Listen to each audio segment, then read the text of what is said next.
pagkakatiwalaan, balitang may paggagamitan. Skip the scroll and stream the 36 news stream, kasama si Justin Disa. Neto makibalita, makialam, matuto at magdesisyon. Tama, magdesisyon ang tama, Skip the scroll and stream at every 36 news stream, kasama si Justin Disa. Neto makibalita, makialam, matuto at magdesisyon na tama.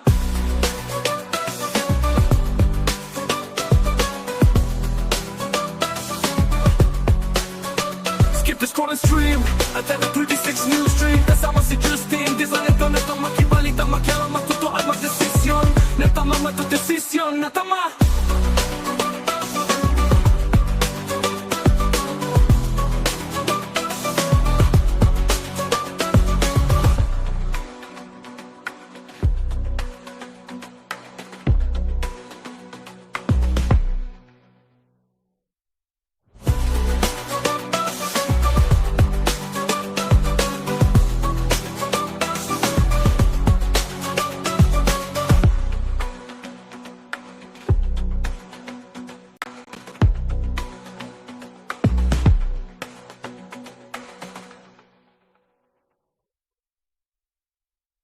Balitang makatotohanan, balitang mapagkakatiwalaan, balitang may paggagamitan. Skip the scroll and stream at every 36 news stream, kasama si Justin Disa. Neto makibalita, makialam, matuto at magdesisyon. Tama, magdesisyon ang tama, Skip the scroll and stream at every 36 news stream, kasama si Justin Disa. Neto makibalita, makialam, matuto at magdesisyon na tama.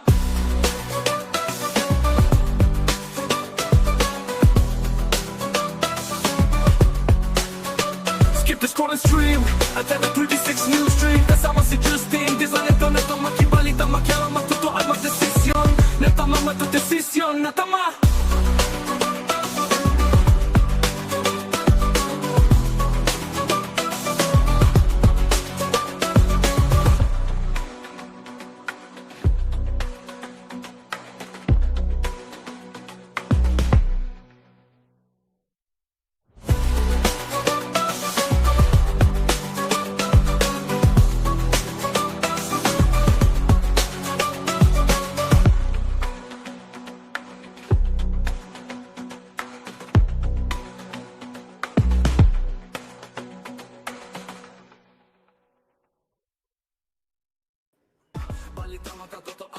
Isang makulimlim na araw ho ng linggo, mga kabalen. At welcome ho dito sa inyong paboritong programa tuwing alas 10 ng umaga. Ito po ang CLTV 36 News Stream. Special po ang ating coverage ngayong araw dahil nagpapatuloy ang ating pagbabantay. Dito ho sa Bagyong si Juan. At mula ho kagabi ay nakatutok na ang CLTV 36 News and Current Affairs sa tabuong puwersa ng RBC Media. Sa pagbabantay ho ditong mga kaganapan, dito hong mga iba't ibang ito pong binabantayan nga nating bagyo at itong epekto ho, posibleng maging epekto rin at pananalasa dito po sa Central Luzon. Kabalen, Justin Dizon po maghahatid sa inyo ng balita at impormasyong makatotohanan, balita at impormasyong mapagkakatiwalaan, at balita at impormasyong may paggagamitan. Yan hong pangako ng CLTV 36 News and Current Affairs sa ating halos 2 million followers. At live ho ito sa ating social media, Facebook. Kaya pwedeng i-share para mas marami ho tayong maabot. Marami sa ating mga kababayan ang mabalitaan tungkol ho dito sa mga kaganapan na nagbabadya dito ho sa ating rehiyon, gitnang Luzon. Live din ho itong napapanood sa telebisyon nationwide via Signal Channel 115 Luzon, Visayas at Mindanao. Balitang makatotohanan, balitang mapagkakatiwalaan, balitang may dito ho sa gitnang Luzon sa ating 37 cable partners, ganyan din sa Free TV Channel 36. Neto makibalita, makialam, matuto at magdesisyon. Tama, magdesisyon ang tama, Skip the scroll and stream at every 36 news stream, kasama si Justin Disa. Neto makibalita, makialam, matuto at magdesisyon. Ito mga kabalen, sa unang balita, kanina ay isa na nga pong ganap na bagyo. Inanunsyo ng Pag-asa kaninang yung 8 a.m. weather bulletin. Doon nakapag-live sila bandang alas 9:15 na. At na-live din ho natin yon sa atin dito sa news stream. Pero balikan natin yung forecast para ho dun sa mga katututok lamang ngayon at yung mga nakatutok sa television. yung update ho, yung importanteng malaman natin, isa ng ganap na bagyo, itong binabantayan na si Bagyong Juan. At pag sinabing super typhoon ay posibleng meron ng mga lugar sa bansa ang nasa signal number 5. And dito po sa Central Luzon, para sa kaalaman ng ating mga kababayan, nasa signal number 3 po yung buong rehiyon ng gitnang Luzon. All 7 provinces of our region are placed under tropical wind cyclone signal number 3 as of 8 a.m. Today, Sunday, November 9. And ito para sa kaalaman ng ating mga kababayan, ulitin natin, balikan natin yung etong tawag dito, tropical cyclone update. Super Typhoon Uwan or international name Fungwong. Ito ho yung latest ng Pag-asa. Kasi mamayang alas 11, maglalabas muli sila at atin pong ibabahagi rin yung magiging update. Pero sa ngayon, ito po yung pinakahuli na latest available data mula po sa DOST Pag-asa. Dito sa binabantayan nating bagyo na si Super Typhoon Uwan ngayong linggo, November 9, 2025. Base po sa latest weather satellite image, kaninang alas 5 ng umaga ay naging ganap na super typhoon na itong si Bagyong Uwan at kasalukuyan pong binabaybay itong West Philippine Sea, west-northwest patungo dito sa eastern section ng Luzon landmass, and as of 7 a.m. kanina, ang kanyang sentro ay namataan sa layong 125 kilometers east-northeast of Virac, Catanduanes na may maximum sustained winds na 185 kilometers per hour malapit sa sentro at gustiness na umaabot ng 230 kilometers per hour. Kasalukuyan po itong kumikilos west-northwest sa bilis na 25 kilometers per hour at kung mapapansin po natin, malaking bahagi na po ng ating bansa ay nakakaranas na po ng mga pagulan at malalakas na hangin na dala po nitong si Bagyong Juan. Base po sa latest track intensive forecast nitong si Super Typhoon Juan, so ngayong araw ay inaasahan po na magkakaroon po ito ng close approach dito sa may Bicol region ngayong umaga, and dahil po sa lapit nung track nitong Bagyong Juan dito sa area ng Catanduanes, dalawa pong pwedeng mangyari. Una is magkaroon po ito ng direct hit or yung eye wall nitong si Bagyong Juan ay maaari pong tumama dito sa kalupaan ng Catanduanes, or pangalawa ay maaari pong maglandfall itong si Bagyong Juan dito sa Catanduanes ngayong umaga. Then after dumaan dito sa area ng Catanduanes ay maaari po itong maglandfall dito sa probinsya po ng Aurora ngayong gabi or bukas ng umaga. After landfall ay maaari po itong tumawid dito sa kalupaan ng Northern Luzon at lalabas po ng ating kalupaan dito sa West Philippine Sea by tomorrow morning at tuluyan na pong lalabas ng Philippine Area of Responsibility by Tuesday. Ngunit inaasahan pa po natin na magkakaroon po ito ng recurving kung saan maaari po itong magkaroon ng second entry sa ating PAR by Thursday at magla-landfall itong bagyo sa kalupaan ng Taiwan bago po tuluyang lumabas ng ating Philippine Area of Responsibility by Friday, this coming Friday. So kasalukuyan nakataas na po ang signal number 5 sa Polillo Island, northeastern portion ng Camarines Norte, dito sa may eastern portion ng Camarines Sur at Catanduanes, habang signal number 4 naman po ang nakataas sa may eastern portion ng Quezon, rest of Camarines Norte, rest of Camarines Sur at eastern portion ng Albay.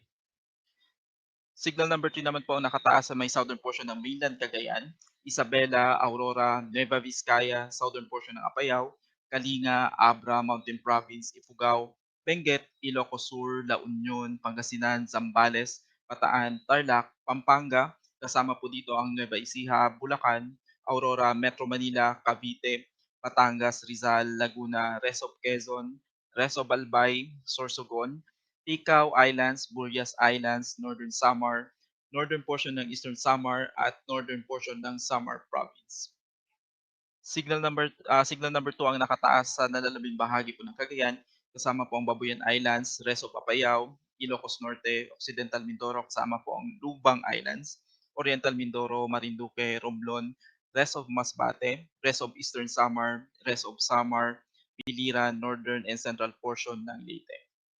Signal number 1 ang nakataas sa Batanes, Calamian Islands, Puyo Islands, rest of Leyte, southern Leyte, Bohol, northern and central portions of Cebu including Bantayan and Camotes Island, northern and central portion ng Negros Occidental, northern portion ng Negros Oriental, dito sa may Guimaras, Iloilo, Capiz, Aklan, Antique, dito po sa may Dinagat Island, Surigao del Norte, northern portion ng Agusan del Norte, at northern portion ng Surigao del Sur. Kasalukuyan, itong si Juan ay maaari pong magdala ng occasionally gusty condition, yung biglang bugso na malalakas na hangin na maaari pong umabot from strong to gale force strength sa mga areas po na hindi po kasama sa wind signal. For today, maaari pong makaranas ng occasional gusty condition ang Palawan, Visayas at Mindanao. By tomorrow, November 10, maaari pong makaranas ng occasional gusty condition ang majority po ng Luzon Island, Luzon landmass at Visayas, at pagdating po ng Tuesday, ang majority po ng Luzon landmass ay maaari pong makaranas ng gusty conditions. Dahil po sa mga pag-ulan na dala po nitong Super Typhoon Uwan, ay kasalukuyan po naglabas po tayo ng heavy rainfall outlook kung saan maaari pong makaranas ng more than 200 millimeters na pag-ulan na maaari pong magdala ng widespread incident ng severe flooding or landslide, particularly dito sa Isabela, dito sa Aurora, Quirino, Nueva Vizcaya, dito sa Nueva Ecija, Quezon Province, Camarines Norte, Camarines Sur, Albay at probinsya ng Catanduanes. 100 to 200 millimeters naman na pag-ulan na maaari pong maranasan dito sa may Cagayan, Apayao, Abra, Kalinga, Mountain Province, Ifugao, Benguet, Nueva Vizcaya, Pampanga, Pangasinan, Tarlac, Zambales, Pampanga, Bulacan, Bataan, Metro Manila, Rizal, Cavite, Laguna, Batangas, kasama po ang Marinduque, Masbate, Sorsogon, Northern Samar Province, at itong Eastern Samar. Habang ina-expect naman po na makakaranas po ng 50 to 100 millimeters sa pag-ulan ang Ilocos Norte, Ilocos Sur, La Union, itong Occidental Mindoro, Oriental Mindoro, Romblon at probinsya po ng Leyte. Bukas, dahil po sa pagtawid nitong bagyong Juan at by tomorrow po is inaasahan po natin na yung kanyang sentro is nandito na po sa may West Philippine Sea. So maaari pa rin po makaranas ng more than 200 millimeters na pag-ulan ang Ilocos Sur, La Union, itong Pangasinan, Zambales, Tarlac, Benguet, Ifugao, Mountain Province at Kalinga, habang inaasahan naman po yung 100 to 200 millimeters na pag-ulan dito sa Abra, Ilocos Norte, Apayao, Cagayan, kasama pong Isabela, Quirino, Nueva Vizcaya, Nueva Ecija, Aurora, Bataan, Pampanga, Bulacan, habang 50 to 100 millimeters naman ng pag-ulan ang inaasahan sa Quezon Province, dito sa probinsya ng Rizal, Metro Manila, Cavite, Laguna, Batangas, Marinduque, Oriental Mindoro at Occidental Mindoro. By Tuesday, dahil sa papalayo na po itong si Bagyong Juan, ay makakaranas pa rin po ng 50 to 100 millimeters na pag-ulan ang Ilocos Sur, La Union, Benguet at Pangasinan. Sa kasalukuyan, naglabas na po ng panibagong storm surge warning kaninang alas 8 ng umaga, kung saan maaari po makaranas ng storm surge na merong wave height na maaari pong mag-exceed ng 3 metro, particularly itong mga probinsya po ng Cagayan, Isabela, Aurora, Quezon including Polillo Island, Camarines Norte, Camarines Sur, Albay, Sorsogon, Catanduanes, La Union at Pangasinan. 2.1 to 3 meters naman po ang inaasahan na storm surge dito sa mga probinsya po ng Cagayan, Quezon, Camarines Sur, Northern Samar, Ilocos Sur, Resto Pangasinan, Zambales at Bataan. Habang 1 to 2 meters naman po na storm surge ang maaari pong maranasan dito sa rest of Cagayan including Babuyan Islands, Ilocos Norte, Bataan, Pampanga, Bulacan, Metro Manila, Cavite, Batangas, Eastern Samar, Dinagat Islands at Bukas Grande Islands. Sa kasalukuyan mayroon po tayong nakataas na gale warning kung saan maaari pong makaranas ng wave height na pwede pong umabot from 2.8 to 14.0 meters. Itong mga probinsya ng Batanes, Cagayan including Babuyan Islands, Isabela, Aurora, Quezon including Polillo Island, Camarines Norte, Camarines Sur, Catanduanes, Albay, Sorsogon, Ilocos Norte, Ilocos Sur, La Union, Pangasinan, Zambales, Bataan, Metro Manila, Batangas, Cavite, itong Lubang Islands, Marinduque, Masbate, Romblon, northern coast of Cebu including Batanes and Camotes Islands, Biliran, Leyte, Southern Leyte, Samar, Surigao del Sur, Northern Samar, Eastern Samar, Dinagat Islands, Surigao del Norte, kasama po ang Siargao at Bukas Grande Island.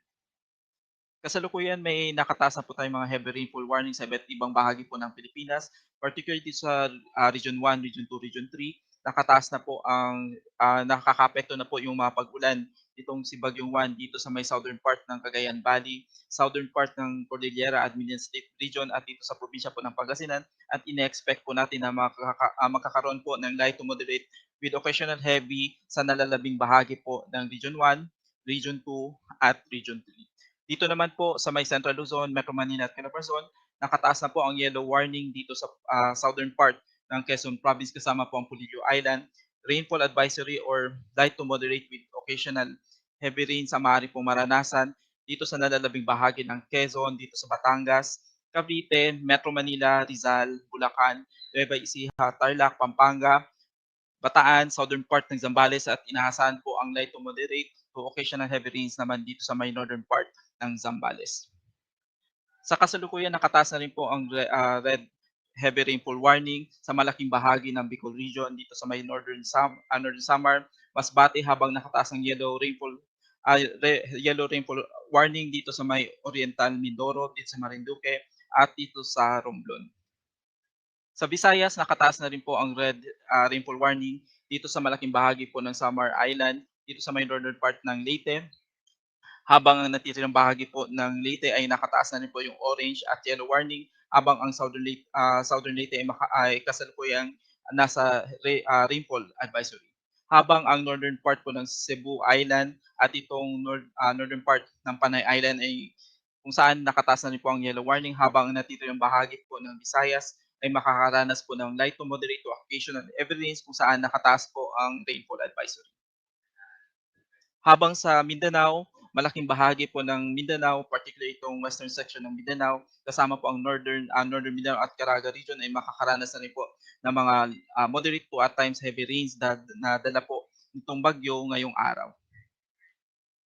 Para po sa karagdagang impormasyon, maaari niyo pong bisitahin ang panahon.gov.ph para malaman kung ang inyong lugar ay kasama po sa mga areas na kung saan may nakataas pong na thunderstorm advisory at heavy rainfall warning.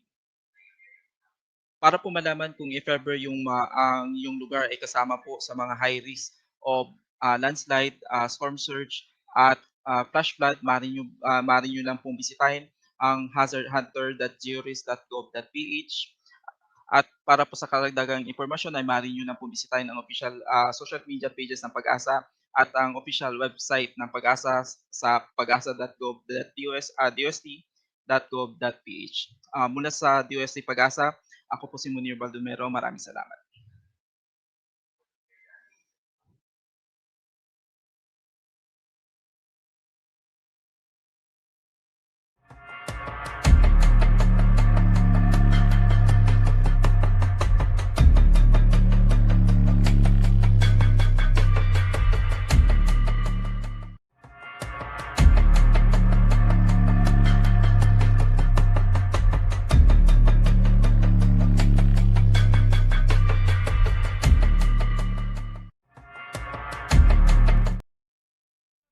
Makibalita, makailangan matuto at magdesisyon na tama.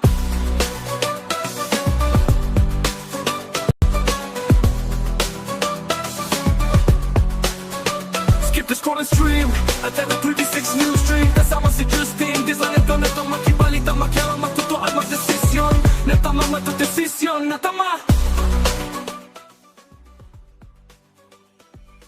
Kabalen, atin hong narinig itong latest weather update mula ho sa DOST Pag-asa at kaugnay nga nitong galaw ng bagyong si Juan. Isa na po siyang super typhoon at kanina ibinanggit nga itong iba't ibang implikasyon gaya ho nitong mga storm surge na dapat nating bantayan at of course yung different signal, yung tropical cyclone wind signal kung saan ito pong ating rehiyon gitnang Luzon o Central Luzon ay nakailalim ho sa signal number 3. Pinapayuhan ho yung ating mga kababayan na naninirahan sa mga low-lying areas kung saan meron pong kasaysayan ng pagbaha. At yung mga malalapit sa mga baybay dagat o di kaya naman sa mga pampang ng ilog na lumikas at alamin yung sitwasyon upang sa gayon ay hindi po maperwisyo at hindi madisgrasya dito sa pagdating ng si Bagyong Uwan na ngayon po ay nararamdaman na natin yung kulimlim ng panahon, yung hangin, ganyan din yun pong tinatawag na mga pag-uulan, mayat mayang pag-uulan. And yun pong mga kababayan naman natin na naninirahan din sa mga landslide prone areas. Ito ho mga kabalen ay may paalala rin yung ating Weather Bureau na suriin din yung lugar especially kung danger zone yan kailangang lumikas dahil nga malakas talaga ito hong hangin dala at itong pag-ulan din na dala ho ng bagyong si Uwan.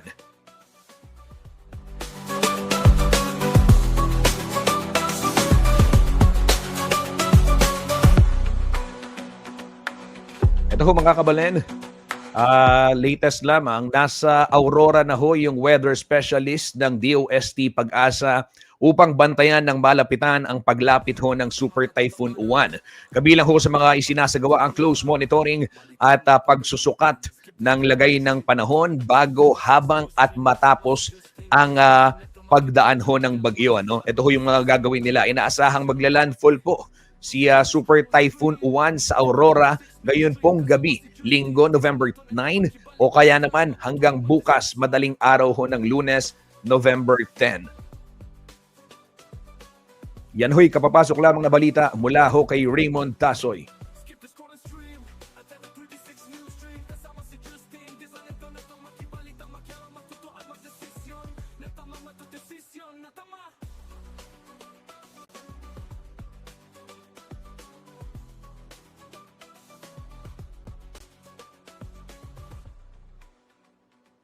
Ito ho mga kabalen, yung ginagawa ng mga weather specialist ng Pag-asa. Pakita ko lang yung larawan. Ayan. Gaya ho ng nabanggit. Ay, mababa yung mikropono. Nandyan na ho sila sa lalawigan ng Aurora upang bantayan nga at i-monitor ito hong magiging epekto ng bagyo at kung ano yung kasalukuyang sitwasyon ngayong papalapit na siya and habang nananalasa siya and even right after manalasa dito po sa ating rehiyon. And gaya ng nabanggit ko kanina unang inaasahan po unang maglalandfall yan dyan ho sa may lalawigan ng Aurora dito ho sa ating rehiyon, gitnang Luzon. Maya-maya makakausap ho natin yung information officer ng Office of Civil Defense Central Luzon para ho bigyan tayo ng detalye. Makakasama natin sa ating programa maya-maya lamang si Cheng Quizon, ang Information Officer on Duty ng OCD Region 3. Ganyan din ay makakapanayam natin si Ginoong Louie Clemente ng City Public Order and Safety Coordinating Office o si POSCO ng San Fernando, Pampanga para bigyan tayo ng update kaugnay nitong isang balita. Yan, i-flash ko na rin mga kabalen. Ito hong oil tanker na tumagilid dyan sa Jose Abad Santos Avenue.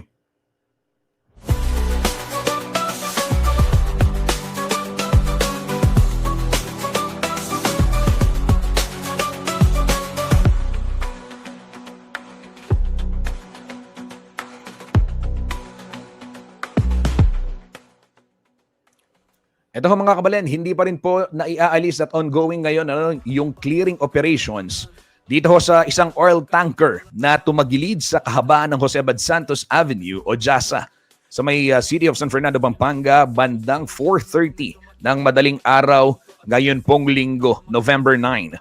Ayon ho sa City Public Order and Safety Coordinating Office o si POSCO, may laman umanong gasolina ang naturang tanker ng maganap ang nasabing insidente at bahagya itong tumagas at kumalat sa kalsada.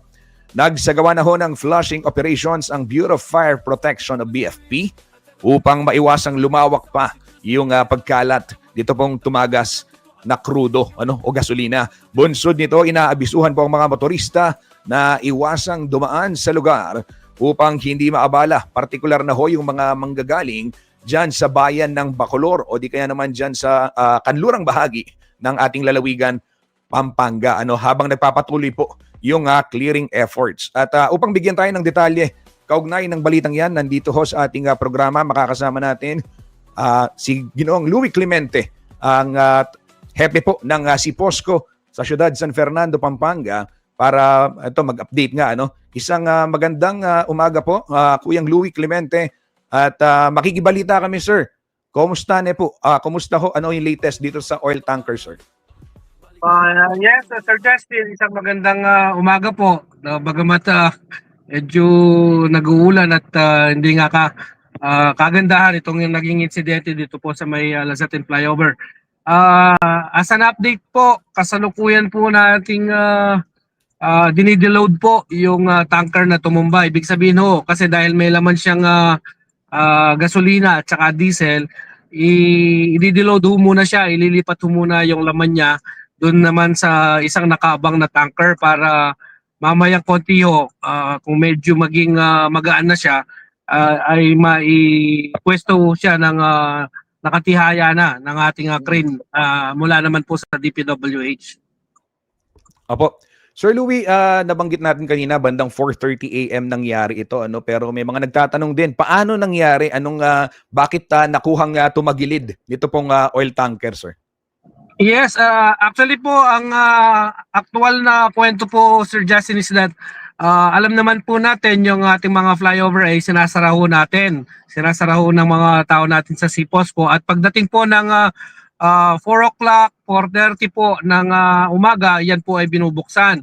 So after po siyang mabuksan ng around 4:30, yun nga po, in just some minutes ang nakalipas, may report po sa amin na meron ngang aksidente. At kanina po, nung tayo ay rumisponde, nakausap po natin mismo yung driver, bagamat tayo po ay nagpapasalamat at hindi naman po siya nasaktan. Aminado po yung driver sa akin nang siya po ay magkwento sa akin kanina na siya po ay medyo nakaidlip kung kaya't hindi po niya napansin yung railing ng ating flyover, resulting po dun po sa pagtumba ng kanyang tanker. Opo. Sir, meron ho bang mga ibang sasakyan during that time? Wala namang hopefully wala namang nadamay, ano, wala namang ibang nabangga, sir. Yun nga po, malaki yung pasalamat natin sa Panginoon dahil wala ho siyang kasabay na motorista. Bagamat kanina ho, nung ako po dumating dito sa area, meron po kasing tumatagas na gasolina. Actually po, talagang masangsang na rin po yung amoy niya kaninang umaga at medyo nagiba na rin po yung pakiramdam ko kanina. Yun naman po, agad-agad po tayong humingi ng tulong sa Bureau of Fire upang ma-wash out. And then kanina po, nag-request din ako ng buhangin mula naman po sa City Engineering Office at naikalat naman po namin kanina para lang po mabawasan po yung fume na lumalabas. Actually, Sir Justin, dumating din po yung may-ari ng tanker kasama po yung kanilang technical man. At ang sinasabi nga po, mas delikado kasi ngayon dahil medyo makulimlim po, yung pong fume ng gasolina ay hindi nag-evaporate. Kung kaya't medyo vulnerable po siya kung sakasakali magkaroon ng spark sa area, medyo delikado po. Kung kaya't kami po ay in full control po ng area, naka-cordon ho yan. At sa ngayon po, mga DPWH, Siposco, SAPFRU, at saka po BFP lang ang po pwedeng lumapit doon sa area. Opo. Sir Louie, ibig sabihin, paki-describe natin, ito ay going to Bacolor or coming from Bacolor to, di ba? Ito yung eastward lane ng Jasa, tama ho ba? Tama, Sir Justin. Actually, yung ating tanker ay nanggaling po sa Bataan, nag-refill po siya at papunta po siya ng Metro Manila. So coming from Bacolor po, going to intersection po para po sa orientation ng ating po mga nakikinig at nanonood. So papunta po ng intersection at yung pong approaching ng ating Lazatin Flyover, doon nga po nangyari yung insidente. Gawa nga po ng nakaidlip po itong ating driver. Opo. Sir, sa kasalukuyan ba, meron bang mga lane na nakasara dyan sa area as you've mentioned kanina na yun nga yung gasolina o yung crude tumagas at binabantayan mahigpit ngayon ng mga tauhan ng Siposco? Yes, sa kasalukuyan po, Sir Justin, hindi na muna natin pinapagamit itong flyover. Papunta ho ng intersection at saka po papunta ho ng Bacolor. Definitely full closure po yung ginagawa natin. Meron ho tayong isinasagawang diversion po ng mga sasakyan Diyan po sa may Bacolor, kami po ay humingi ng dispensa sa kapit bayan ho natin na sa kasalukuyan po ay nakakaranas ng traffic disruption, pero because of our utmost concern po sa safety, kaya po we decided na kailangan po wala na ho munang dumadaan, lalong-lalo na ho yung gagamit ng flyover. Apo. Sir Louie, may target time ba tayo yung mga kasamahan din from other government agencies kung anong oras target ma-clear itong area? Actually, we're giving our best effort, Sir Justin. Once na talagang hindi na siya delikado, pwede na hong galawin ng crane yan. Pero as of this time, as I speak right now, nagdidiload tayo, nililipat sa isang tanker yung laman niya. Ay, naghihintay lang tayo na maubos yon. Kaya lang, it is taking time, Sir Justin, dahil nga po alanganin ho yung posisyon ng tanker. Nasa yung pong kasing dugtungan ng hose, nandun po sa part na kung saan nakatagilid yung ating tanker. Kaya pahirapan po yung posisyon na kinakaharap po namin. Pero sa kasalukuyan po, nakahang na siya sa crane at paunti-unti po ay naililipat na ho natin yung kanyang laman. Sir, ito naman ibang concern, alam ho natin, ito may binabantayan tayong sitwasyon, itong bagyong Uwan. Kumusta ho yung preparasyon, yung monitoring? Actually, by this time, I'm sure nakapag-prepare na rin kayo at nakapag-deploy na rin kayo ng mga tao. Paano ho yung operasyon ngayon ng CPOSCO, lalong-lalo na ho dito sa syudad natin, sir?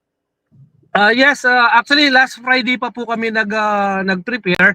Meron ho kaming yung pong aming kanya-kanyang mandato po sa mga departamento po ng pamahalahang lokal ay naka-ready na ho. At kahapon po nagpatawag po ng emergency meeting si Mayor Vilma upang tiyakin lang po na pre-position na ho yung lahat ng mga gagamitin namin when it comes to response po. Wag naman sana na magkaroon tayo ng pinsala, pero naka-ready po ang ating pamahalahang lokal.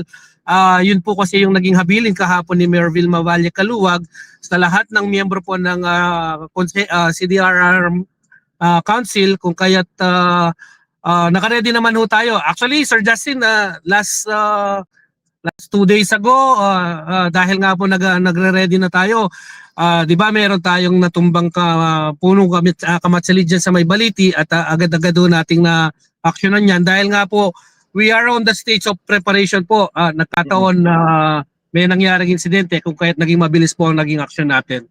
Apo. Sir, nabanggit nyo nga yan, itong naibalita natin, naibahagi nyo sa akin yung video, yung natumbang puno. Ito ho, sir, parang napapadalas din kasi yung insidente, na recently may nabalitaan ako, actually nakasabay ko yun. Ako personally, nabagsakan ako ng maliit na sanga lang naman, pero hindi yung puno. Paano ho yung coordination ng CPOSCO sa government agency na responsible dito?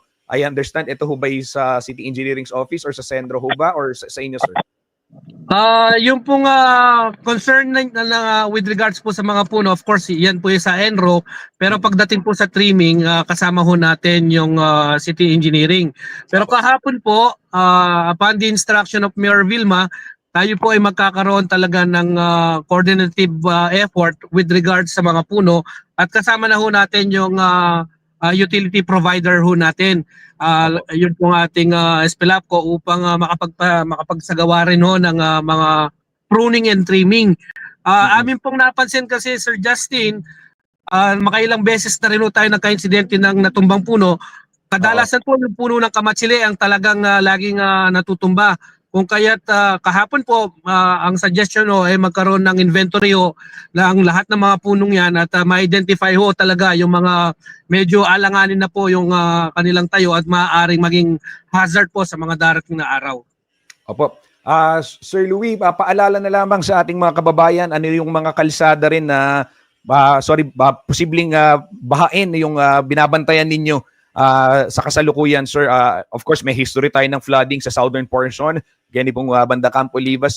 Kumusta ho yung estado ng mga road networks sa buong kalunsuran, sir? Right now, wala pa naman ho tayong incidents of flash flooding.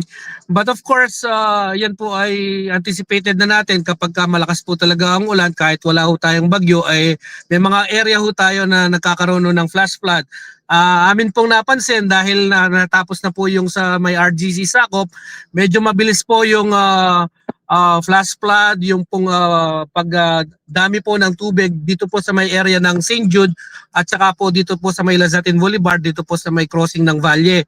So yan po, siguro po dahil nga po functioning na yung drainage system dyan sa may RGC Sakop, kung kaya't mabilis po yung flash flooding naman po dito sa ibang lugar.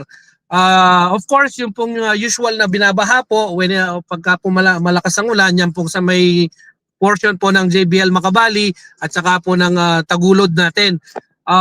Bagamat yan po ay flash flood at mabilis naman po mag-recede once na tumigil ang ulan, pero yan pa rin po ay makakapagdulot po ng traffic disruption. At saka siyempre po yung safety po ng ating mga motorista, kung kaya't kailangan lang po talagang maging alerto, maging alisto po when it comes to traveling po sa mga lansangan po ng city natin.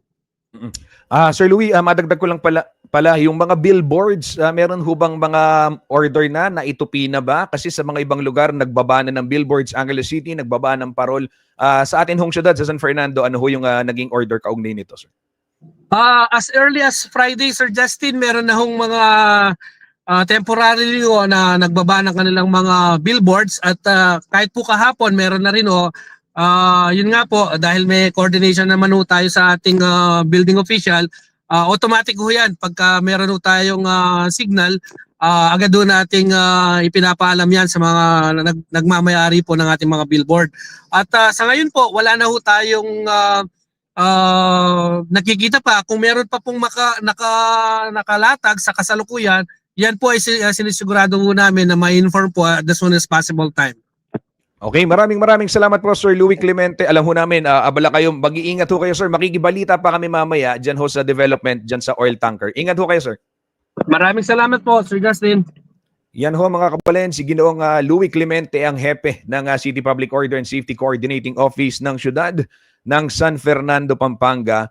At kanya nga hong naibigay sa atin yung update kaugnay nitong oil tanker na tumagilid dyan ho sa may approach ng mga kabalen ng Lasatin flyover sa Jose Bad Santos Avenue. Ito ho'y nanggagaling ng Bacolor area patungong Metro Manila at ayon ho kay Ginong Clemente ay inamin mismo ng driver na siya ho ay nakatulog o naidlip kaya hindi napansin yung barrier at yun ho yung kanyang nabangga na naging sanhi ng pagtagilid. Ang crucial dito mga kabalen ay merong laman na gasolina, yung tanker, at meron ng tumagas doon sa kalsada. So sa ganitong panahon na makulimlim, ayon ho sa mga eksperto, technical team nitong oil tanker at may-ari ng oil tanker company, ay posibleng hindi agad mag-evaporate yung gasolina dahilan or na pwedeng magdulot, of course, ng panganib dahil kung gas yan, di ba? At konting spark lang, pwedeng mag-trigger yan. Kaya naman ng apoy, kaya naman ay agad hong rumisponde itong Bureau of Fire Protection, binombahan na ng tubig, nakahingi na rin ng buhangin sa City Engineering's office para itambak doon at hindi muna umalingasaw o mangamoy ito pong gasolina. At ito mga kabalen, nandito naman sa linya nandito rin sa ating programa ang Information Officer ng Office of Civil Defense Central Luzon, Cheng Quizon, para magbigay din sa atin ng detalye at i-update tayo sa mga kaganapan. Sige po, isang magandang umaga po, Ma'am Cheng, at welcome ho sa ating programa. Maraming salamat. Alam ko busy ho kayo, Ma'am. Ma'am, kumusta ho yung monitoring ng OCD? Especially nakafocus tayo sa Aurora. Ano ho yung pwede nating ibahagi sa ating mga kababayan? Magandang umaga po, sir, and magandang umaga po sa lahat ng ating mga tagapakinig at taga-subaybay. So, still ang ating pong Regional Disaster Risk Reduction and Management Council Emergency Operations Center or EOC ay on red alert status.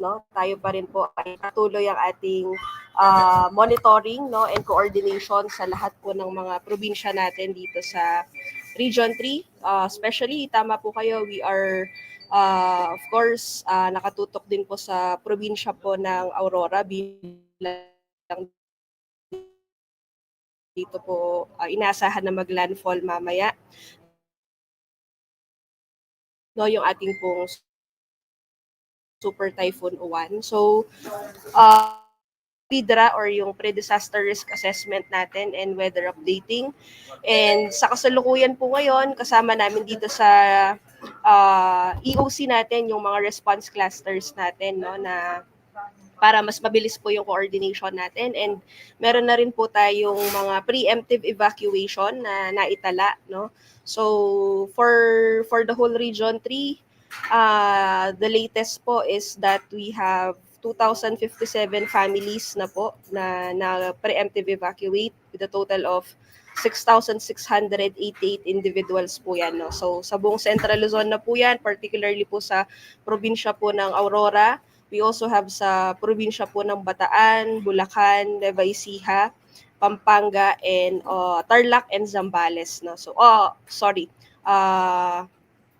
Pampanga and Zambales, no. So pero patuloy pa rin po yung coordination natin with our provincial DRRMCs and response clusters po, no. And nadadagdagan po itong bilang ng mga preemptive evacuation natin bilang paghahanda po sa paglapit sa atin ng Super Typhoon Uwan. Apo. Ma'am, ito hong binabanggit ng Pag-asa kanina, alam natin na nabanggit nyo rin kanina, ito ang Aurora, no, isa sa mga unang tatamaan. Mga anong oras ho yung expected natin? And by this time, ano dapat yung ginagawa ng ating mga kababayan dito ho sa Central Luzon, considering that we are under signal number 3? Kasi ho kanina, meron akong nabasa, nag-comment, sabi, umaaraw naman, dito wala namang ulan. Parang sinasabi, hindi naman totoo, signal number 3, walang ulan, sabing ganun. So, pakilinaw lang ho para at least maunawaan din ng ating mga kababayan. Yes, for clarification po na sir, so kapag tinaas po yung ating tinatawag na tropical cyclone wind signal, no, ay meron po tayong tinatawag na warning lead time, no? So at least for signal number 3, we have 18 hours na warning lead time bago po natin ito maramdaman. So ibig sabihin sir, kumbaga meron tayong oras pa, no, para maghanda, para i-ready individually tayong mga mamamayan and of course as a family and a community as well. So mali po, no, yung sinasabi nila na signal number 3 pero wala namang ulan na hangin. Kapag sinabi po nating tropical cyclone wind signal ay meron po tayong warning lead time na tinatawag, no. And just to clarify as well, dito po sa buong Central Luzon, lahat po ng probinsya natin ay under signal number 3 na po, no. And inaasahan po, meron po tayong 18 hours lead time with this. So, potential impacts po sa atin ay moderate to significant threat to life and property. So, hindi po ito biro, malakas po, no, yung inaasahan po natin. And just to answer also your question po earlier, inaasahan po natin by this tonight, ngayong gabi po, no, hanggang siguro tomorrow na madaling araw, ay mas mararanasan natin o mas mararamdaman po, no, si Super Typhoon Uwan. So ang advice po ng Pag-asa sa atin is be ready starting today, Sunday po hanggang Lunes, no. Yun po yung warning sa atin ng Pag-asa. Apo. Ma'am, sa ngayon mga infrastructure, road networks, kumusta ho yung kalagayan natin dito sa ating rehiyon? Yes sir. Wala pa naman po tayong nare-receive, no, na mga in terms of agri and infra, wala pa naman po tayong mga damages na received, no. So meron lang po, latest is that meron na pong nilabas yung ating pong national, no, the Memorandum Circular number 106. So suspended na po sa buong Region 3, Central Luzon yung classes and work natin on November 10 and 11. So bukas po yan and sa Tuesday. Okay po. Ma'am, ito ho, alam natin na pinag-usapan natin kanina nga yung naghihintay sila na signal pero wala ganito. So by this time na 18 hours yung lead time, sa mga oras na ito exactly, ano ho yung ipapayo ninyo? Ano yung dapat gawin ho ng ating mga kababayan? Ano yung dapat nilang ihanda Yung Go Bag, matagal na nating kinakampanya pero I think pwede pa nating ulitin sa ngayon para mas mapaghandaan pa yung pananalasan nitong bagyo. Yes, of course po. And yes po, no, katulong po natin yung DILG. So, naglabas rin po ng memorandum yung DILG na hanggang today po ng alas 9, lahat Oo. nagagawin na preemptive evacuation. So, ang action po natin ngayon, sir, is preemptive evacuation, no, lalong-lalo na po dun sa mga kababayan natin na naninirahan dun sa tabi ng dagat, no, kung may mga sa tabi ng bundok. And of course, tama po kayo. Always ready tayo dapat kahit anong hazard man po yan, no? We always prepare our go bag, no? Individually and as a family, no? And ito rin po yung gusto nating iparating sa ating pong mga kababayan kung meron pong mga local authorities through our local DRRMOs na nagsabi po na kayo po ay dapat na pong mag-evacuate, tayo po ay makinig, no? So gusto nating parating dito is mahalaga rin po yung preparedness talaga natin, no? Maihanda natin sila. And of course, para hindi rin po maging at risk yung buhay, no, ng ating pong mga responders or rescuers na tayo po ay magpapa-rescue kung kailan ongoing na, no, yung bagyo po natin. So yun po sa ating pong kababayan, and of course kayo po ay tumutok, no, dun sa ating pong mga official warning agencies natin, no? So nandyan po yung Pag-asa natin para po para dun sa mga latest warnings and advisories po natin. Ma'am Cheng, eto hong relief goods, ano? Kumusta ho yung status, yung mga naka-preposition, and at the same time yung evacuation center, kasi minsan dahilan yung mga nakakausap din namin, ayaw namin sa evacuation center kasi mas okay na kami dito sa bahay, komportable kami, at least kahit papano sariling bahay namin to. Lagi hong ganun yung mga lines ng mga ayaw mag-evacuate. So kumusta ho yung estado ng relief goods and yung mga evacuation centers natin? Yes sir, tuloy-tuloy rin po yung ating pong coordination with the DSWD, no, bilang sila po yung ating lead for the response, and dito rin po sa ating pong mga pinamimigay na relief, no. Sa part po ng OCD kahapon, habang wala pa pong epekto sa atin yung bagyo, ay nakapag-preposition na po tayo ng 1,900 na NFI or non-food items sa probinsya po ng Aurora, and also and I do know also na nandun na rin po yung team natin sa DICT, no, just to give augmentation kung kinakailangan. Opo. Ma'am Cheng, panghuli na lamang po, ano, paalala na lamang sa ating mga kababayan, karehiyon dito sa Central Luzon, ano ho yung dapat nilang gawin, and of course yung reminders na lang para humanatiling ligtas ang lahat. Yes po, pinapayuhan po natin lahat ng ating pong mga kababayan, particularly po yung mga kababayan natin dito sa Central Luzon, na tayo po ay maghanda dito po sa paparating na bagyo. Hindi po ito biro, malakas po bilang ito po ay isang super typhoon na, no? So ngayong araw hanggang bukas po ay maging ano po tayo, of course, maging vigilant, makinig, sumabaybay sa mga updates po ng Pag-asa as well, no. And yun nga po, tulad ng nabanggit natin kanina, kung meron na pong advice from our local DRRM offices po, ay tayo po ay makinig, no. Wag na pong maging matigas ang ulo natin, dahil ang kaligtasan lang po natin ang kanila pong hangad, no. So mag-iingat po kayong lahat, and of course asahan nyo po na ang OCD Region 3 po ay kami po 24/7 monitoring and coordinated sa buong probinsya, lahat ng probinsya ng no, subaybayan po itong Okay, maraming salamat po, Ma'am Cheng Quizon, ang Information Officer ng OCD Central Luzon. And gaya ho ng nabanggit ni Ma'am Cheng. Ma'am Cheng, thank you so much. Makikibalita pa kami mamaya sa mga susunod na oras. Alam namin, pagod din kayo, pahinga din po kayo. At maraming salamat sa serbisyo ninyo sa bayan.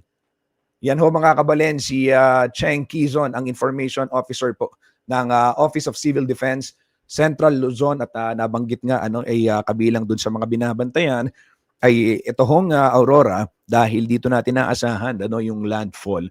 At ito hong mga kabalen maganda yung bilanggit ni Ma'am Cheng kanina kasi meron din tayong mga nakikita talaga.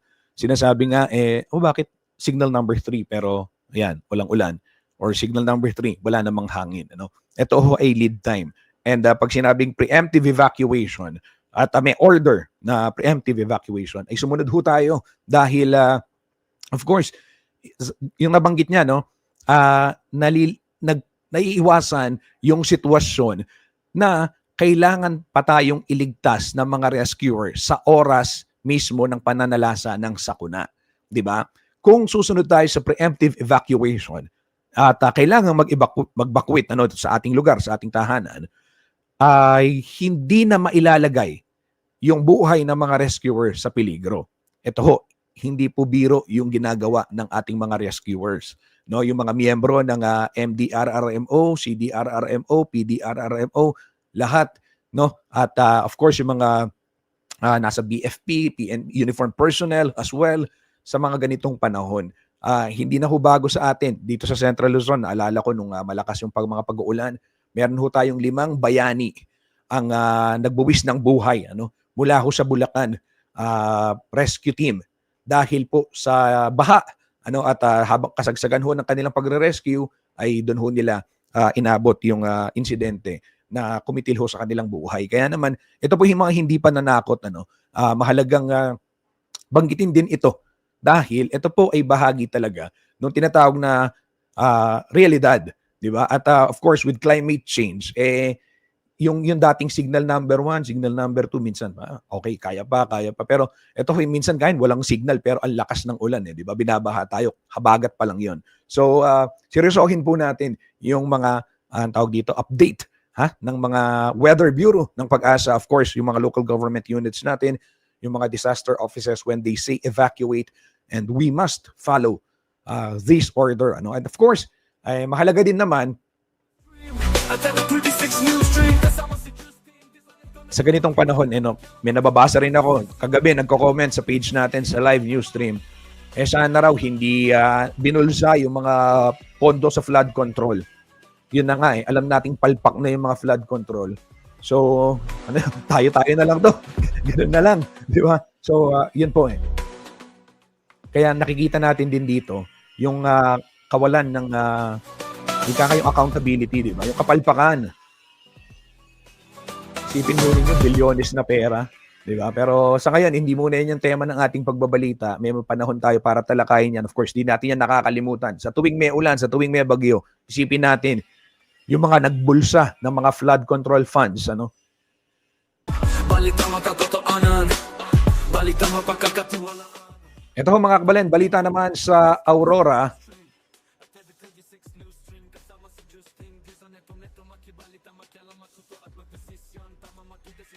Hindi na po pwedeng daanan ng lahat ng uri ng sasakyan. Ito pong Amper Baywalk sa Dipakulaw, Aurora. Simula ho kaninang alas 8 ng umaga. Ngayon pong araw ng linggo yan, November 9. Tumaas na ho kasi yung tubig at malakas yung alon sa lugar dulot ho ni Super Typhoon Uwan. Yan hong Aurora, gaya ho ng ibang lalawigan dito sa ating rehiyon, nasa ilalim ng signal number 3. At inaasahang dadaan po yung sentro ng Super Typhoon Uwan malapit po sa Catanduanes ngayong umaga, bago tumama sa kalupaan ng Aurora ngayong gabi o madaling araw ho ng Lunes, November 10. Ito ho yung sitwasyon dyan sa Amper Baywalk sa Dipakulaw, Aurora.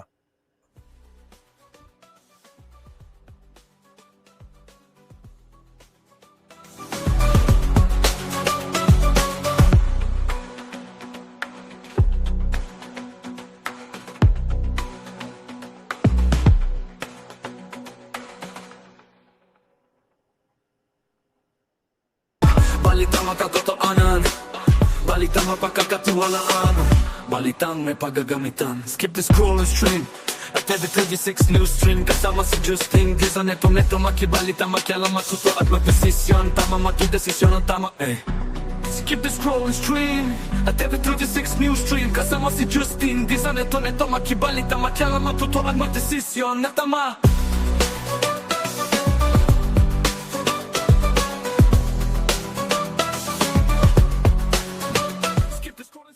Ito ho mga kabalen, sa kapapasok lamang na balita, ano? Muli hong pinaalalahanan ni Mayor John Lasatin ang mga residente, lalo na ho yung mga malapit sa Abacan River, Sapang Balen at sa Balibago Creek sa Angeles City na sumunod nga sa preemptive evacuation na inirekomenda ng ACD-RRMO bilang paghahanda sa Bagyong Uwan. Makipag-ugnayan daw sa mga barangay DRRMC para sa ligtas na paglipat sa evacuation center. At ayon ho sa paalala, kaligtasan muna at lumikas bago tumaas ang tubig. Ulitin natin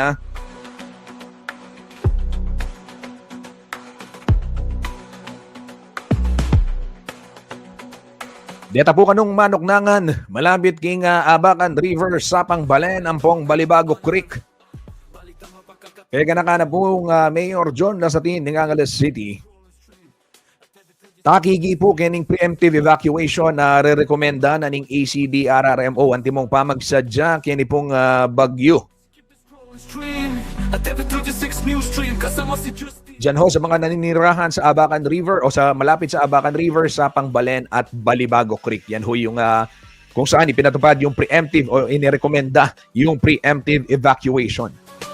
Skip the scroll and stream at every 36 news stream. Kasama si Justin, di sa neto makibalita, makialam, magtutuan, magdesisyon. Natama, matudesisyon, natama. Sa puntong ito, bigyang daan muna natin yung ilang komento ng mga nanonood sa ating streaming.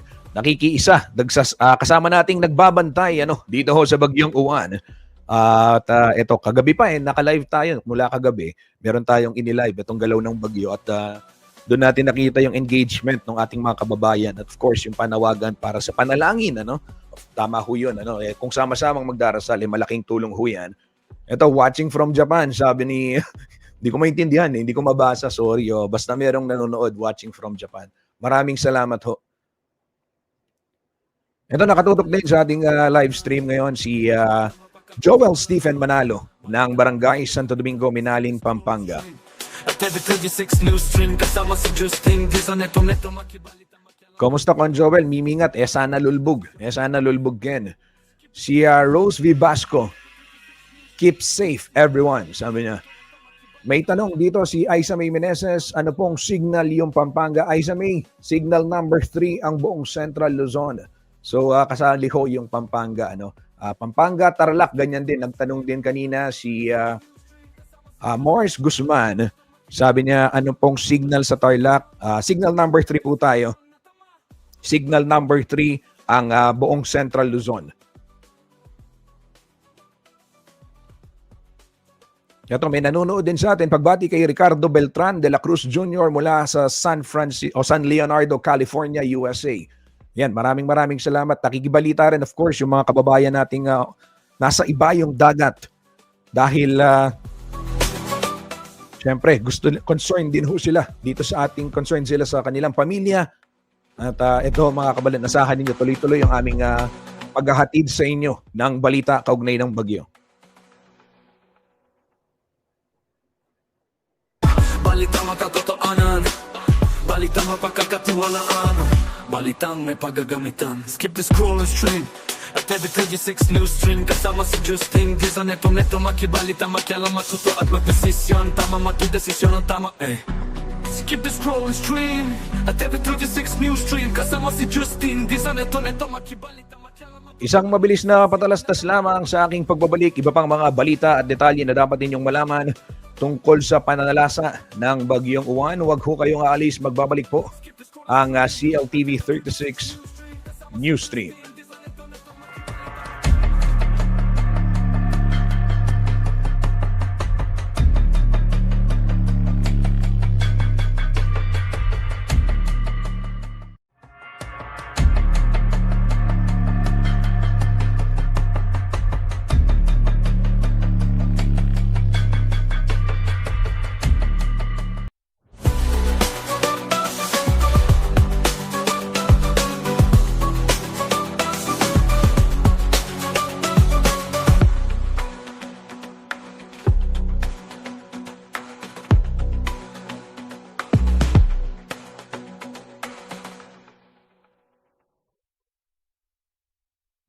Balitang makatotoanan, balitang mapagkakatiwalaan, balitang may paggagamitan. Skip the scroll and stream at every 36 news stream. Kasama si Justin Dizon, neto makibalita, makialam, matuto at magdesisyon. Tama, magdesisyon ang tama, Skip the scroll and stream at every 36 news stream. Kasama si Justin Dizon, neto makibalita, makialam, matuto at magdesisyon na tama.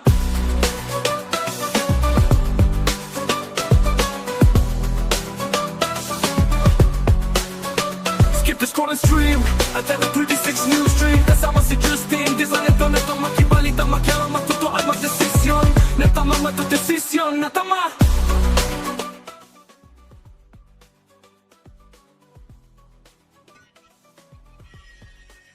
Kabalan, ongoing ho ngayon ang press briefing ng NDRMC at ng Pag-asa kaugnay nitong Bagyong Uwan. Atin munang ihahatid sa inyo yung live press briefing sa mga oras na ito. Panoorin ho natin. Preemptively evacuated. Ayan.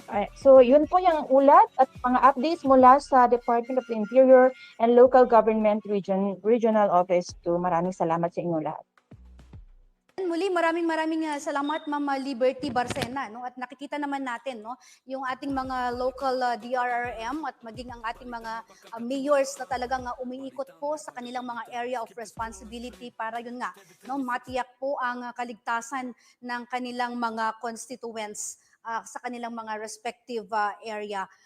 Medyo joining lang po hanggang kanina, no, ay naka-joining lang po, no, ang ating partner mula sa Nia Maris. Mukhang mahina talaga ang kanyang signal, pero as of now, ano, ay tatlong gate na ang open, tatlong gate ng Magat Dam at merong 5 meters, no. So inaasahan po natin mga kaibigan na dadami pa yan dahil sa dahil doon sa dami ng ulan na inaasahang babagsak sa ating Magat area. Ayan, at mukhang humahabol ang niya, no? Hopefully ay magiging maayos ang linya niya sa ating pagpapatuloy para mapakinggan natin kung kumusta na ang kanilang operasyon. At ngayon po mga kaibigan, ano ay ayan, medyo mahina daw po ang net. May sinasabi po si ARD Oliver kanina. ARD, ano yung binabanggit natin kanina? Ano? Ayan, ito po yung declaration mga kaibigan mula po sa opisina ng Malacanang, no? Ito po yung Memorandum Circular number 106, no? Upon the recommendation of the NDRRMC in view of the impact of Super Typhoon Uwan, lahat po ng work sa gobyerno, sa mga opisina ng NCR, CAR, Regions 1, 2, 3, 4A, 4B, 5, and 7, 8 ay suspended po on November 10. Ayan, suspension po yan ng trabaho sa lahat po ng mga government offices sa mga nabanggit po na rehiyon. Okay mga kaibigan, so dakuhan na po natin kung may mga katanungan po ang ating mga media partners. Pwede na pong magtanong sa ating mga partners mula po sa CVR-DRRMC. Ayan, may mga katanungan na po ba from ating media partners? Pabigyan lamang po ako ng signal kung kayo po ay merong mga katanungan. Kasama po natin ang XFM, kasama din po natin ang Radyo Pilipinas at ilang mga radio stations po dito po sa ating lalawigan po ng Cagayan. Ayan, nandito din sa ating linya ang ating partner mula po sa DSWD, no? Si Sir Villamor Visaya, kasama din po natin mula po sa Philippine Daily Inquirer. Sir Vil, si Miss Monet Kalukag po ng DCCV, yan po yung ating mga kasamahan. And of course, si Ma'am Vivian de Guzman at April Jane Naracho mula po sa Radyo Pilipinas. May mga katanungan po ba ang ating mga media partners? And of course, Bombo Marvin Kangkang, o sino po yan, yung ating partner mula po sa Bombo Radyo Tugigaraw. Ayan. Pasignal po ako kung may mga katanungan po kayo. Sir Vil, Ma'am Vivian. Yes, good morning, Ma'am Gine. Magandang umaga sa iyo, magandang umaga sa mga bisita ho natin. Dagdag lang na impormasyon na gusto nating tanungin mula sa nag-present kanina sa Cagayan, Isabela, and Quirino. Pati na rin sa Nueva Vizcaya, although nabanggit ni Nueva Vizcaya kanina, kung ilang bayan, saang bayan galing itong mga evacuees natin at ilang barangay na po itong mga ito. Pakidagdagan lang po yung info, mga ma'am at sir, sa Cagayan, Isabela, Quirino, and yun, Nueva Vizcaya din po. Thank you very much. Yes, thank Pati you, ma'am. na rin po sa pati na rin po sa Batanes kung kung may malakas na signal pa rin. Thank you. Yes, thank you, Ma'am Vian. Pakinggan po natin, actually kasi ang binabanggit lang po natin ay total number of evacuees. Sa susunod po nating pagtatanghal, baka pwede pong sabihin din po natin kung saang mga barangay o bayan po galing. Sa PDRRMO Cagayan, sir, pwede po bang mabanggit kung saang mga bayan o saang mga barangay galing po yung ating mga evacuees, maging din dyan sa PDRRMO Isabela, although ang Nueva Vizcaya, nabanggit na po kanina, no? PDRRMO Cagayan. Yes, Ma'am Jean. Thank you for that question, ma'am. So, bale, ang nabanggit ko pong mga figures kanina is, meron po tayo sa Bagao na naitalang evacuees po. Sa Lalo din po, meron po sa Tuao at sa Peña Blanca, ma'am. Bale, sa Bagao po, or sa Peña Blanca po, meron po tayong naitalang 44 families na evacuate at individuals po is meron po tayong 131. So sa Bagao, sa Lalo naman po, meron po tayong inside evacuation center na 7 families po at 22 individuals naman po. While sa Bagao naman po, na nasa evacuation center, meron po tayong 2 families at may 9 individuals po. At sa outside evacuation center, yung nasa barangay halls po nila, 3 barangay po ang apektado sa San Jose, sa Remus, at sa Santa Margarita. So sa San Jose po, may 5 families po na nasa barangay hall nila at 16 individuals naman po. Habang sa Remus po, may 4 po na families at 17 individuals po. At sa Santa Margarita, may 3 families po at may 8 individuals naman po. Bali, sa Lalo din po.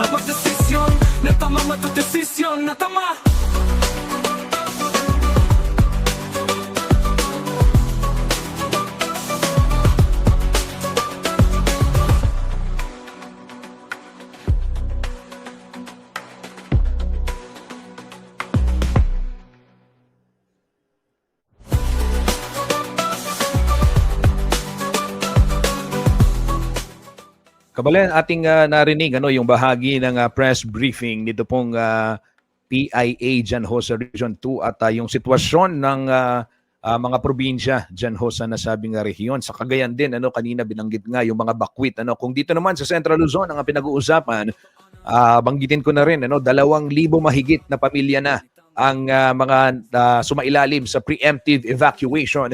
Ayon ho yan sa OCD Region 3. At ito naman ho mga kabalen, update tayo kaugnay nitong mga dam dito sa ating rehiyon. Partikular itong Angat Dam ay kanina hong 8 a.m. Okay, nagbukas ng gate. 3 gates ho yung binuksan. At ganyan din sa Ipo Dam. 3 gates din yung binuksan kaninang alas 8 ng umaga. Umabot kasi yung water level sa Angat ng 208.95 meters. Yun ho yung water level, kaya naman nagbukas nga at nagpakawala ng tubig. Dito naman ho sa Ipo Dam, umabot ng 100.05 meters yung water level kaninang alas 8 ng umaga.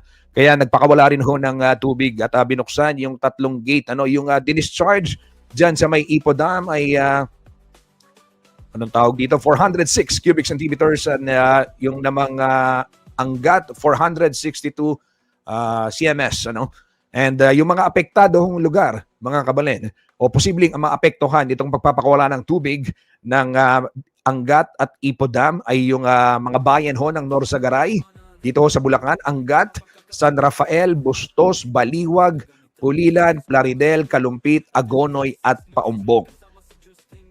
So yun ho mga naninirahan sa nabanggit na mga bayan ay pinapayuhan na magmatsyag at mag-take ng necessary actions. Ulitin ko, yung mga posibleng maapektuhan na mga bayan dahil sa pagpapakawala ng tubig ng Angat Dam at Ipo Dam. Ito hong North Sagaray. Nariyan din itong Angat, San Rafael, Bustos, Baliwag, Pulilan, Plaridel, Kalumpit, Agonoy at Paumbong. Yan ho, Kabalen, ang latest kaugnay ng dam situation dito ho sa Central Luzon.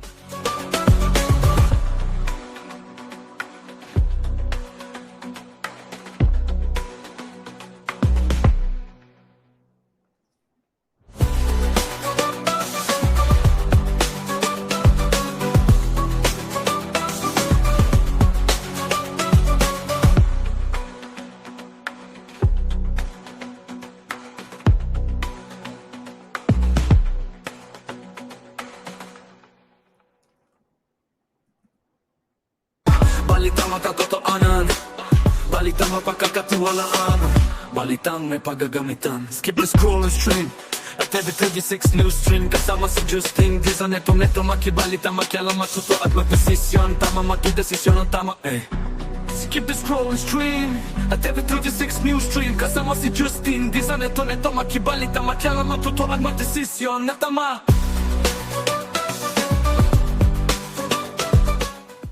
Ito naman mga Kabalen, batay na rin sa anunsyo ng Malacanang sa bisa ho nitong executive order na inilabas ng palasyo ay suspendido na ang pasok sa mga paaralan sa lahat ng antas at ganyan din sa gobyerno. So ito banggitin ko kung saan at anong mga government o anong mga bayan o rehiyon yung affected ng nasabing order.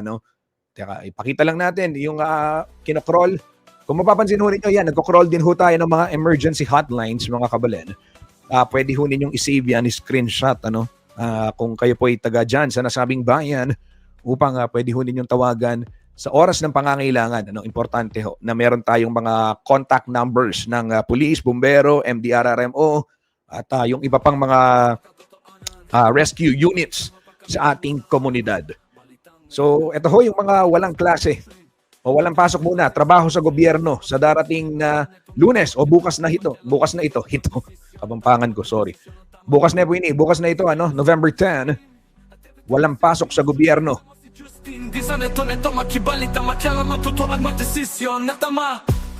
National Capital Region, Cordillera Administrative Region, Region 1, Region 2, 3, 4A, 4B, Region 5, and Region 8. Kasama si Justin Dizon, neto makibalita, makialam, matuto at magdesisyon.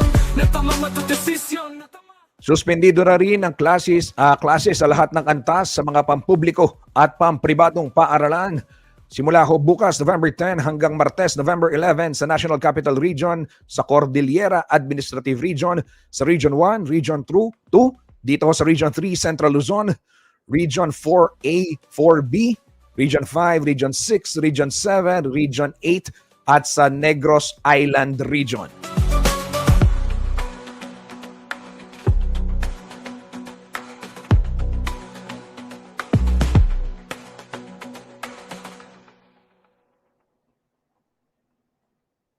Balitang makatotohanan, balitang mapagkakatiwalaan, balitang may pagagamitan. Kabalen, bago tayo magpaalam, ay bigyan lang nating daan itong mga reminders ng NDRRMC. Ano ba yung mga dapat gawin bago po dumating ang bagyo? Sa ibang lugar, ramdam na ho yung pananalasa ni Bagyong Uwan. Dito ho sa atin sa Pampanga, relatively hindi pa ganun kalakas yung mga pag-uulan and makulimlim yung panahon. Skip the scroll and stream at every 36 news. So ito ho, ayon sa NDRRMC, kailangang bago dumating ang bagyo ay alamin na ang balita ukol sa panahon at mga anunsyong pangkaligtasan. Alamin din yung plano ng komunidad sa pagbibigay babala at paglikas. Suriin ang bahay. Dapat by this time nasuri na ho at kumpunihin yung mga mahina o sirang bahagi nito. Dapat handa rin yung go bag na naglalaman ho ng pangangailangan ng ating pamilya. Ilikas din yung mga alagang hayop sa ligtas na lugar. Ito, minsan kasi kung tayo natataranta na sa pagbabakwit, nakakalimutan natin na nasa kulungan pala yung mga alagang hayop o di kaya naman yung nakatali, ay dapat po ilikas din sila. Kapag inabisuhan ng kinaukulan, mabilis na lumikas sa itinakdang evacuation area.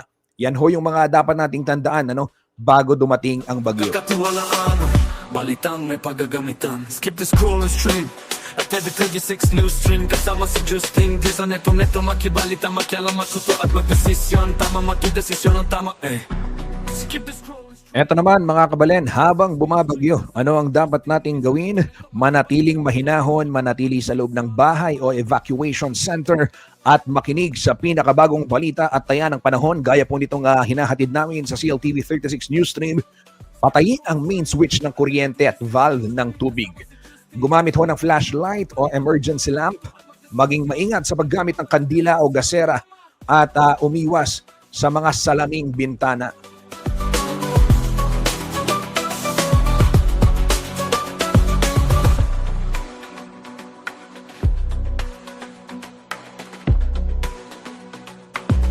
Eto naman mga kabalen, pagkatapos ng bagyo, hintayin ang abiso ng kinaukulan na ligtas nang bumalik sa tahanan kung kayo po ay nagbakwit. At umiwas sa mga natumbang puno, nasirang gusali at linya ng kuryente. Huwag din hong gumala upang hindi maabala ang emergency services. At kung suspendido ang klase, manatili na lamang sa bahay. Kung suspendido ang trabaho, manatili sa bahay. Maging maingat sa pagsasaayos sa mga nasirang bahagi ng bahay. Siguraduhin walang basa o nakababad na outlet o kagamitan bago po buksan ito pong linya ng kuryente at itapon ang mga naibong tubig sa lata, paso at gulong upang hindi po pamahayan ng lamok. At every 36 news stream, kasama si Justin Di sa neto makibalita, makialam, matuto at magdesisyon na tama.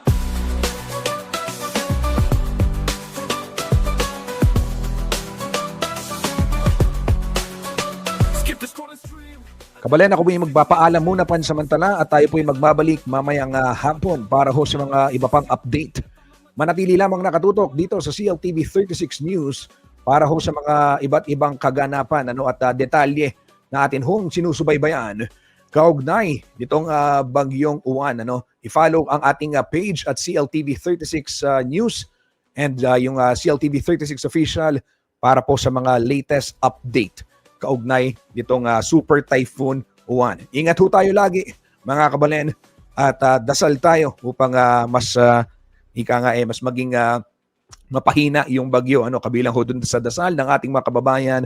Sana ay mawasak yung bagyo pag nadaan dyan sa may bulubundukin ng Sierra Madre. Sa mga ganitong panahon natin nakikita yung kahalagahan ng mga puno, yung kahalagahan ng mga bundok. At naway, ma-survive natin itong bagyo. And tutok lamang sa CLTV 36 News para ho sa mas marami pang update muli. Para ho sa mga balitang makatotohanan, balitang mapagkakatiwalaan, at balitang may paggagamitan. Ito po si Justin Dizon. Ito po ang CLTV 36 Newsstream. Maraming salamat at mag-iingat po tayong lahat.